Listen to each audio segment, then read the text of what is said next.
What do you picture when you read satellite imagery? If it's a photo of the Earth taken from a bird's eye view, then you, like many others, are most familiar with satellite imagery. That is an optical image, like the one showing on this slide. This type of imagery uses passive sensing, which means that the sun acts as a light source to capture visible light. It works in a similar way our phone camera takes a picture without the flash enabled. Unfortunately, when the sun goes down or there are clouds in the sky or tree canopy, a satellite with an optical sensor is unable to get clear images. In cases when daylight or weather is an issue for optical sensors, satellites with synthetic aperture radar, or SAR, sensors can help deliver solutions for real-world problems. This means that we can now study places at the poles where the Arctic is dark during the winter months, or in tropical regions where there is high moisture and cloud coverage. SAR, or synthetic aperture radar, is a type of active data collection where a sensor produces its own energy and then records the amount of that energy reflected back after interacting with the Earth. While optical imagery is similar to interpreting a photograph, SAR data requires a different way of thinking in the signal is instead responsive to surface characteristics like structure and moisture. Since SAR can penetrate through darkness, clouds, and rain, it can be used to detect changes in the environment to natural or human-induced events, such as flooding, oil spills, deforestation, ship detection, and sea ice, just to name a few. I'll provide these links in the Canvas page, but these are supported SAR sensors. So in ArcGIS Pro, it'll accept Capella, ICEYE, ICE, Radar, SAT, RCM, and Sentinel-1. This example uses Radar SAT-2 SAR data from the Canadian Space Agency. Radar 2 data is available from Earth Observation Data Management System. Within the Radar SAT-2 dataset directory, the raster product can be added to the map from an XML file. And then RCM SAR data from the Canadian Space Agency, that's another supported SAR sensor. RCM data is available from the Earth Observation Data Management System, so same link as above. Within the RCM dataset directory, the raster product can be added to the map from the manifest.safe file, so it's different than the XML. This example uses Sentinel-1 SAR data, which we've seen Sentinel-1 in past lab exercises, and this is from the European Space Agency. Sentinel-1 data is available from the Copernicus Data Hub and the Alaska Satellite Facility. So within the Sentinel-1 dataset directory, the raster product can be added to the map from, again, the manifest.safe file. There are quite a few SAR geoprocessing tools within ArcPro, which we will be taking a look at. Within the Image Analyst license, users can access ArcPro tool that supports SAR data from the various satellite sensors. So if you see the screenshot on the right of the geoprocessing toolbox window, it's under Image Analyst tools and then under Synthetic Aperture Radar. And there's ArcPro provides many tools to help analyze this satellite imagery. And so these 9 are just to name a few. So how does SAR work? SAR sensors use active sensing, which do not rely on the sun for a source to produce a SAR image. This sensor sends signals to the Earth's surface, and the reflected signals that travel back to the sensor are called the measured backscatter. A SAR image is simply a 2D rendering of the measured backscatter. So first, I'll start by explaining radar. RADAR. Radar stands for radio detection and ranging. The satellite sensor transmits pulses of radio frequency energy to detect objects and determine the distance ranging relative to the satellite. Using optical technology, we can adjust a camera's aperture, opening through which light travels, to increase the brightness and resolution of a photo to capture a clearer image. The aperture in SAR uses similar concepts to that of a camera in that increasing the aperture increases resolution. However, in this case, the aperture has to do with how much energy an antenna can receive, and the resolution is a spatial resolution. Since a satellite antenna would need to be hundreds of times greater in size to capture images of the Earth's surface, which would be ridiculously large and physically impossible to launch into orbit, we synthetically simulate a large aperture. As the satellite orbits, the SAR sensor sends and records several pulses to the ground as it passes over an area.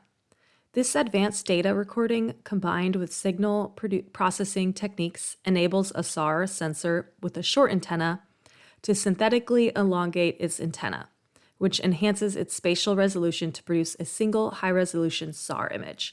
And I've also linked some YouTube videos that also help demonstrate and kind of illustrate this idea. So optical sensors on the left in this image on the slide only works with clear sunny skies, right? That's a lot of the image we've been looking at so far in this class has been multispectral bands, and so they need, clear sunny skies. SAR sensor on the right can work at any time of the day, night, and even when clouds are present. What's synthetic about SAR? The type of signal sent from the sensor is a pulse of electromagnetic energy that can see through clouds, smoke, and rain. The wavelength of the signal determines the penetration depth. The longer the wavelength, the deeper the signal can penetrate and see through a terrain's vegetation. So the image on the lower left is the electromagnetic spectrum, and it's showing short to long wavelengths and the respective types of waves. From left to right, you have gamma rays, X-rays, ultraviolet, visible, infrared, microwave, radio, as well as the different bands that SAR sensors can use are available within the microwave range. The role of frequency and wavelengths is important within SAR data.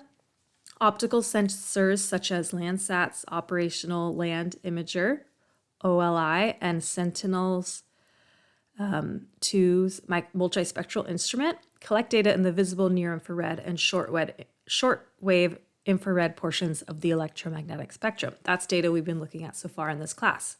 Radar sensors utilize longer wavelengths at the centimeter to meter scale, which gives it special properties, such as the ability to see through clouds, rain, smoke. The different wavelengths of SAR are often referred to as bands, with letter designations such as X, C, L, and P. So we're going to take a look at those letter designation bands in the next slide.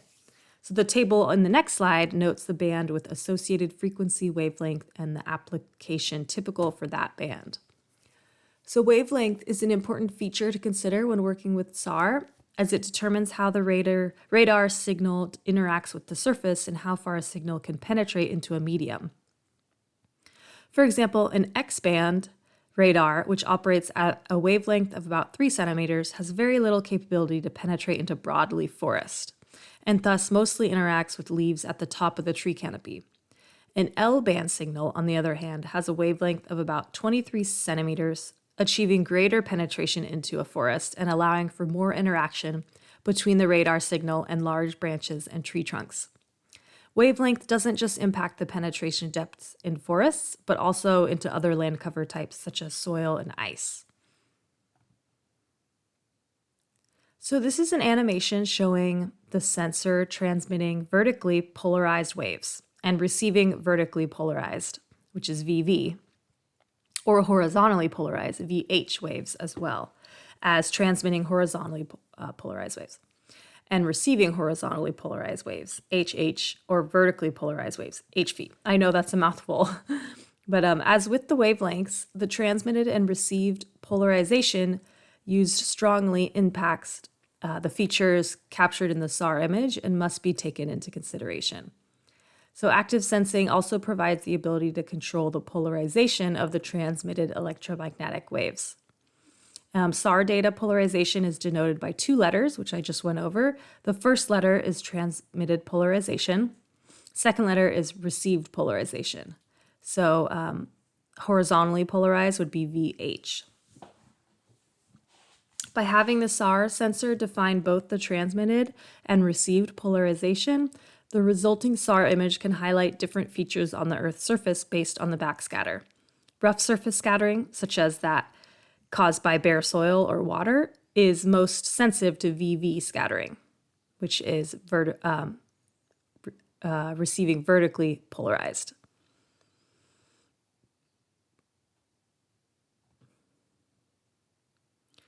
For most microwave wavelengths, smooth horizontal features such as roads, airport, runways, dry lake beds, flattened soil, still water, and sand reflect the electromagnetic waves away from the sensor and exhibit pixels with weak backscatter.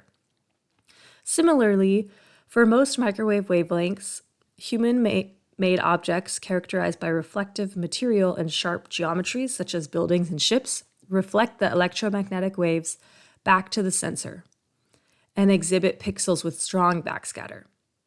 So GRD, which is ground range detected, which is a GRD image is stored as a real value array in which the value in each pixel represents the amplitude of the measured backscatter signal. So GRD products have been averaged to produce a multi-looked image projected to the ground range using an Earth ellipsoid model. And then a single look complex, SLC, is an image that is stored as a complex valued array in which the single complex value in each pixel represents the amplitude and phase of the measured backscatter signal. So SLC products are in the image plane of the data acquisition, known as the slant range plane. So we have GRD, which is ground range detected, and these products have been averaged to produce a multi-looked image projected to the ground plane using an Earth ellipsoid model. A GRD image is stored as a real valued array in which the value in each pixel represents the intensity of the measured backscatter signal. So these are good for mapping floods, classifying deforestation, sea ice, etc. Single look complex SLC data. So SLC products are images in the image plane of the data acquisition known as the slant plane. An SLC image is stored as a complex valued array in which the single complex value in each pixel represents the intensity and phase of the measured backscatter signal. So working with SLC data, you would be looking at coherent change detection, digital elevation model generation, things like that. And so that leads me to my next slide. Scattering mechanisms, which we've talked about a few weeks ago, but with SAR data, it's slightly different. So for most microwave wavelengths, smooth horizontal features such as roads, airports, dry lake beds, still water, and sand reflect the electromagnetic waves away from the sensor and exhibit pixels with weak backscatter. Similarly, for microwave wavelengths, for most of them, human-made objects characterized by reflective material and sharp geometries, such as buildings and ships, reflect the electromagnetic waves back to the sensor and exhibit pixels with strong backscatter. So there's 4 types of scattering with SAR data. The first one is single bounce, which is rough, double bounce, diffuse, and then volume. So double bounce scattering is when the radar signal reflects once off a vertical target onto a smooth surface and reflects a second time off the smooth surface back towards the sensor. So you could see that in the image in the lower left. It's the red lines where it says double bounce. And then diffuse scattering is the radar signal reflects once off a rough surface and is scattered into various directions. So you could see that with the blue line in the lower left image. The rougher the surface, the higher the polarized backscatter. Diffuse scattering in the lower left can occur on rough surfaces such as dirt and gravel.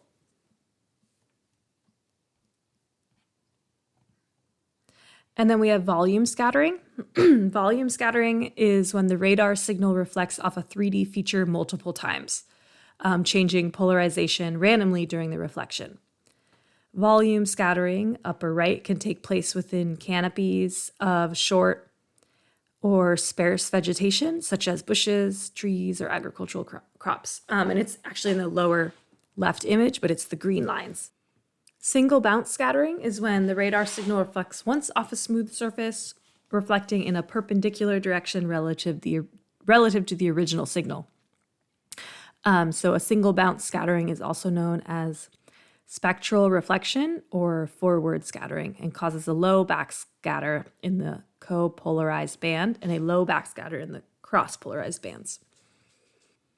So the sensor orientation is important with SAR data. The SAR sensor is mounted on a satellite and points sideways instead of straight down like an optical sensor, like the sensors we've been working with the last few weeks.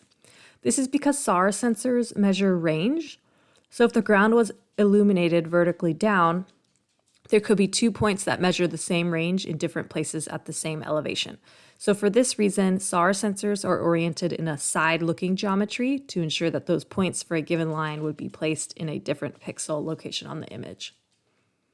So the geometry of a side-looking SAR sensor, which is on the left in this image on this slide, and a nadir-looking optical sensor, which is on the right in this image on this slide, show how the range in two different places at the same elevation would measure. Sensitivity of SAR measurements to forest structure and penetration into the canopy at different wavelengths used for airborne or spaceborne remote sensing observations of the land surface.